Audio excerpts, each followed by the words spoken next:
Good morning. My name is Reverend Peter Steinbrenner, and today's Tuesday Tune-Up is the beginning of a multi-session discussion of the Episcopal Book of Common Prayer. This book, commonly called the BCP, is what separated the Church of England from the rest of the Protestant movement during the Reformation. But before we can discuss the BCP, we first need to understand its history. So today, we will focus on the early history of the Church of England.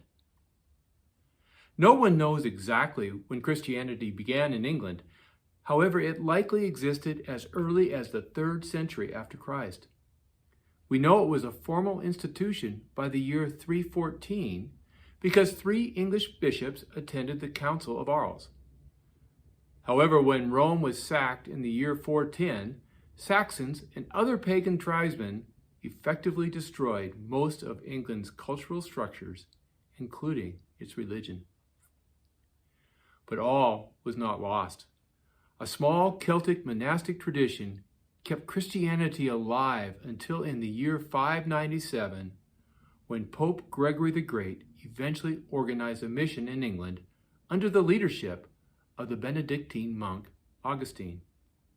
That same year, Augustine was consecrated as the bishop of the English Church, and according to one report, baptized nearly 10,000 pagan converts. However, several differences existed between Celtic and Roman Christianity, and it was not until the Synod of Whitby in 664 that Celtic liturgical practices and beliefs were finally brought into line with the Roman Church.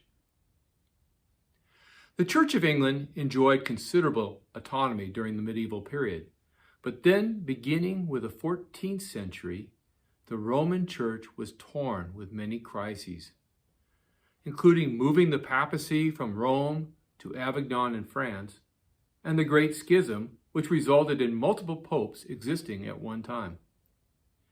As a result, the power of the papacy in England began to wane. The English bishops increasingly recognized the authority of the king.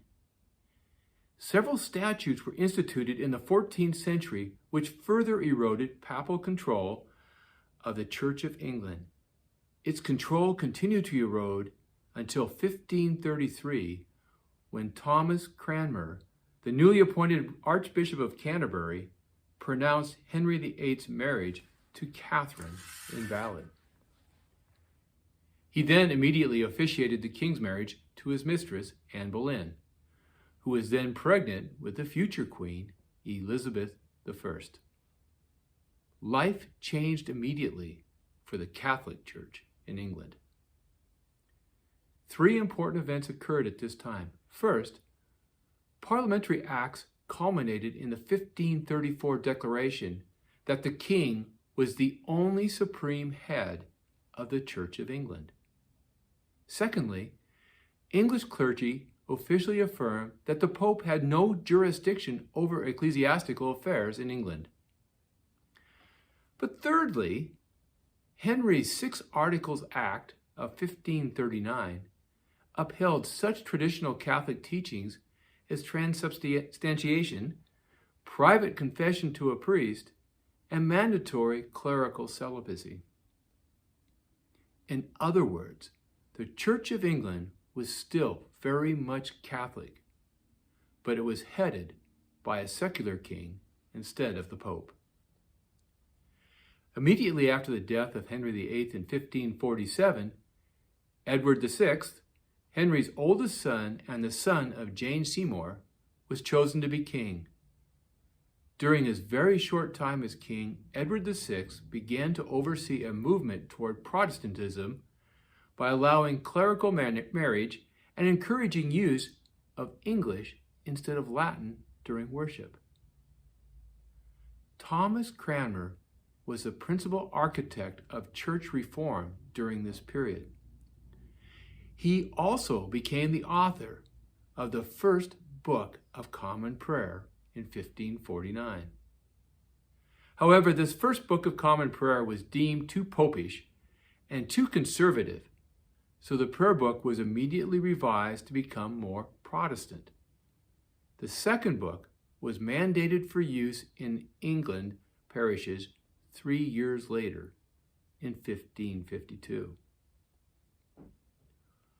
1 year later, Edward died and was succeeded by his half-sister, Mary.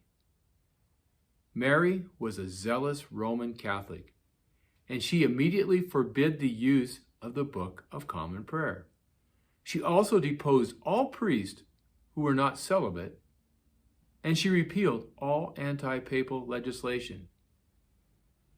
Mary then revived the application of medieval heresy law, resulting in the martyrdom of about 300 Protestants, including Thomas Cranmer. These actions turned most of her subjects against Catholicism, and for several centuries blended English nationalistic sentiments with a staunch anti-Catholicism. Luckily for the Protestants, Mary's reign, like her half-brother Edward's, was short-lived, and she died in 1558. Mary was succeeded by Elizabeth I. Elizabeth's beliefs were more Catholic than Protestant. However, her theological beliefs were less important to her than her strong desire for peace and national unity. To restore political stability, she implemented via media, which was a middle-of-the-road policy that avoided extremes. Sound familiar? The following year, Elizabeth became recognized as a supreme governor of the Church of England, and she reintroduced the Book of Common Prayer, though she had it revised to remove the most extreme Protestant elements.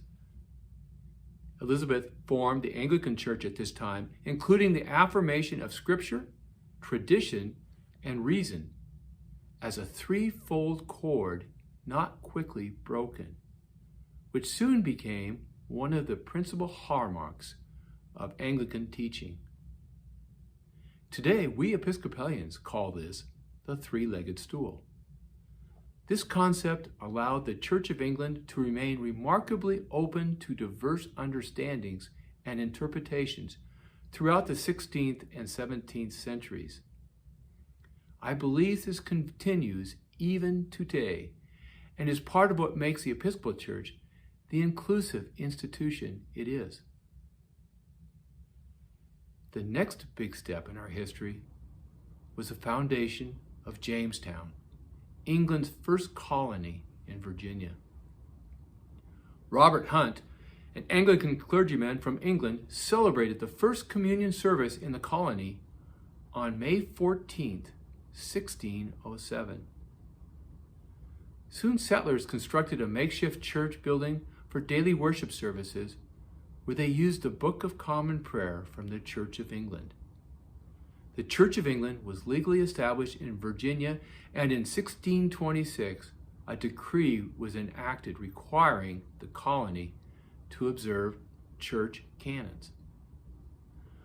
But life was difficult in Virginia during this first half century, and nearly 2 out of 3 clergy died within 5 years while serving the colony. The church suffered greatly.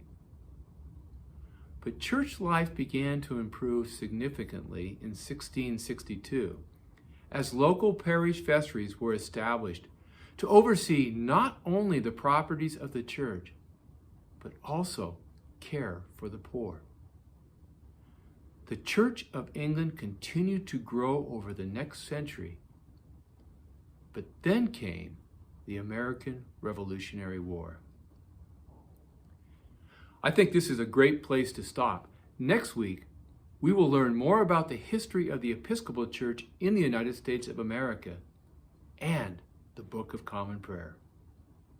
Until then, take care, God bless, and goodbye.